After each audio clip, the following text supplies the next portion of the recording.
Okay, I do understand the special snowflake blizzard vibe moderators, but also it's literally men saying they're not allowed to express emotions, or if they do, they're judged and told to man up.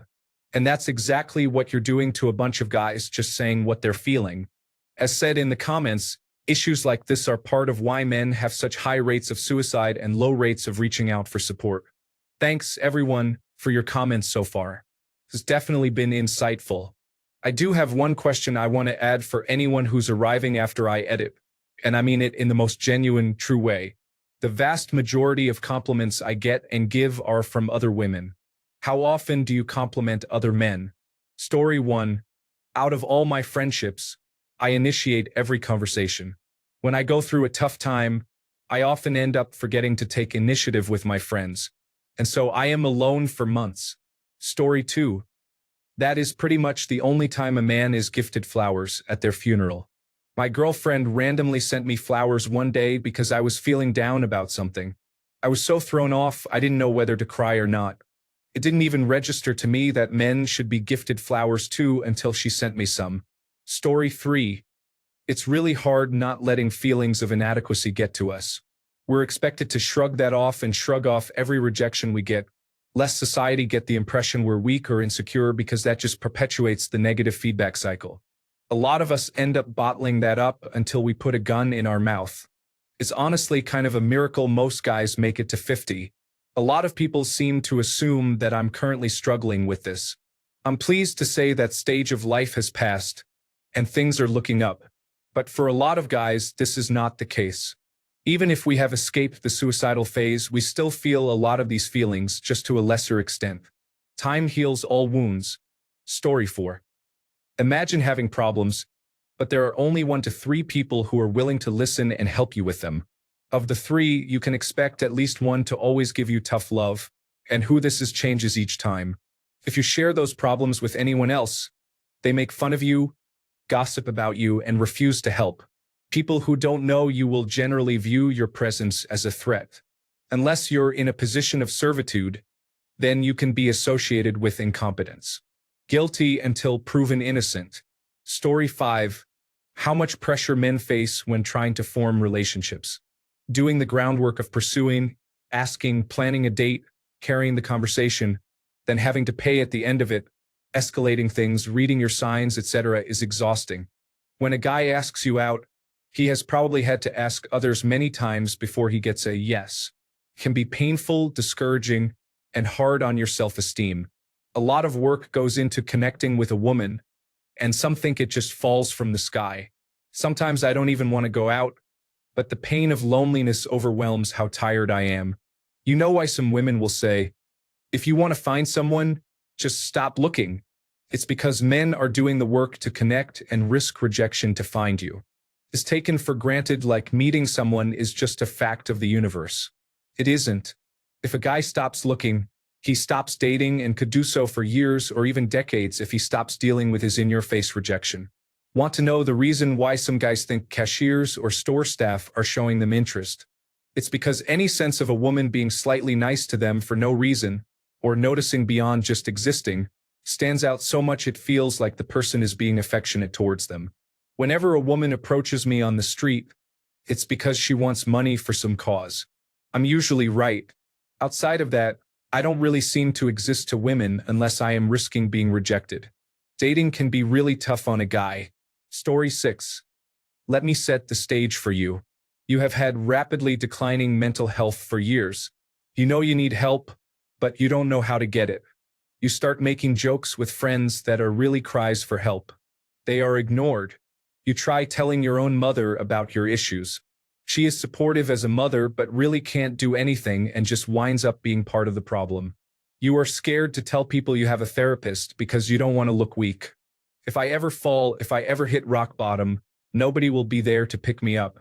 Nobody will encourage me to keep going. My parents will call me a disappointment. My friends will abandon me, and I will be alone. Tell me, do you understand why my mental health is rapidly declining? Story 7. No one is there to really help you. You are on your own. If you ever let your emotions out and talk about your struggles, or if you cry, people will never look at you the same again. Men's value is only really based on their capacity to provide for others. Story 8. Virtually every man is putting up a front and likes to pretend that he is stronger than he actually is, by all understandings of the word. Physically, emotionally, mentally, spiritually, financially, and sexually. The most androphilic thing a woman can ever do is make the men in her life feel like they can be open about their vulnerabilities with her. Story 9. Every man is an island, but we did not choose to be. Society does that for us. Go make a life for yourself, son. Good luck. Oh, and if you fail, nobody will care or help. Good luck. Story 10.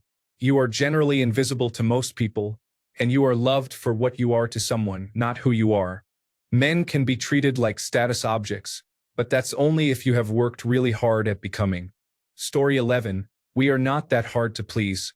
We are attracted to a higher percentage of body shapes than you think. Also, the simple things are what we appreciate the most. Story 12. I am a male nurse who is actually really good at placing Foley catheters in women. I often get asked to help place them as depending on anatomy and the body mass index scale, it can be exceedingly difficult. I will not do it unless there are 2 female nurses in the room with me. Not 1, 2. This is just one example of me having to protect myself from a false accusation that could send me to jail while completing basic tasks at my job. And yes, male nurses get sexually assaulted too.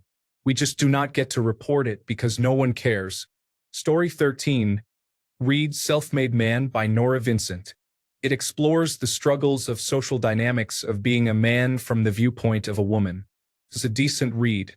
Story 14. Ever hear the song Mr. Cellophane from Chicago? It's like that. The constant feeling of, does anybody realize I'm here or care? Except hold that feeling for the entirety of your life. You'll wonder why nobody is talking to you, seems to care about your life updates, doesn't say nice things about anything you're doing, or even look at you. I've been at parties where I straight up felt like I was a ghost. Don't get me started on when you see the attention you want in other people, then you have the fun game of trying to figure out why people seem to like them more than you and what you can do to try and get some of that for yourself.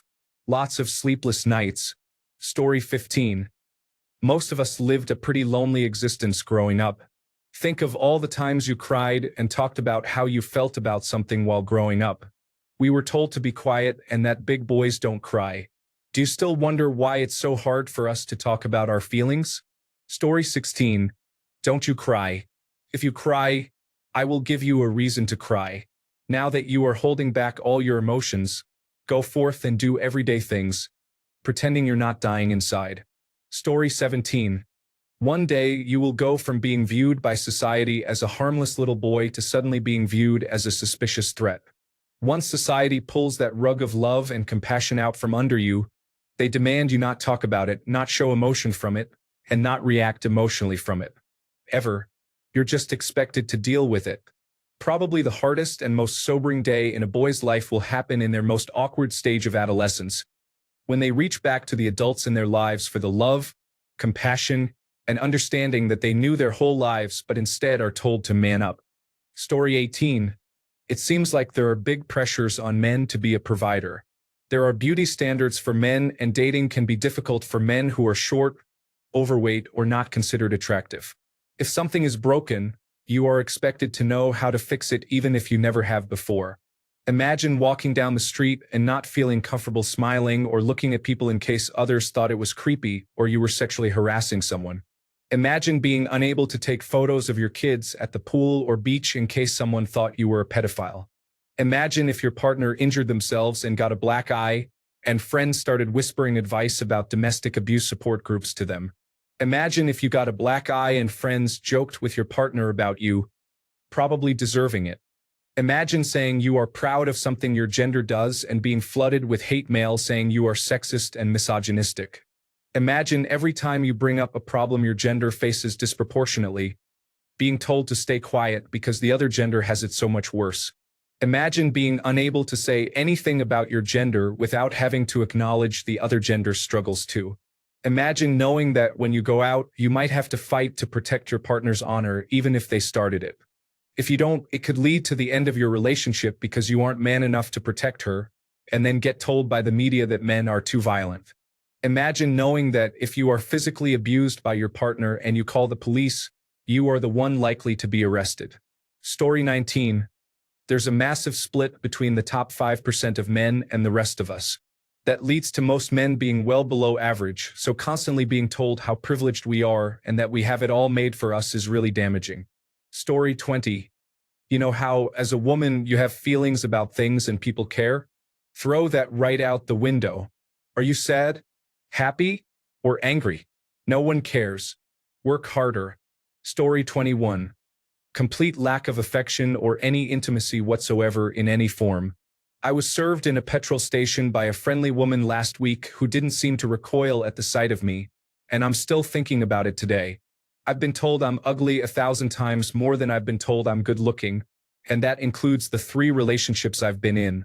I can't remember the last time I received a compliment about anything.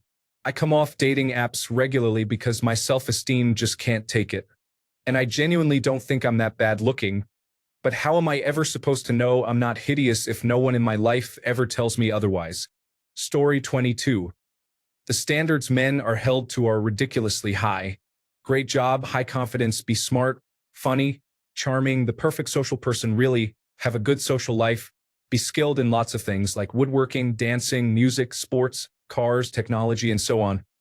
Be highly emotionally intelligent, have time for your kids in your busy schedule. Being a great cook isn't necessary, but lots of women would love it from what I've seen, and I haven't even mentioned the standards for physical appearance yet. Men's body issues are horrible because they're based on genetics, balding, height, penis size, growing a beard, chest hair, and so on. They all have solutions, difficult solutions, but they definitely do affect men's self-esteem and dating lives quite a bit. Not many women are going to want a short, bald guy with a small penis, and with no beard and no chest hair because it doesn't grow properly and has to be shaved. Story 23. I drove a girl home, walked her to her door, waited for her to go inside, and only really interacted when she asked for my phone to exchange numbers.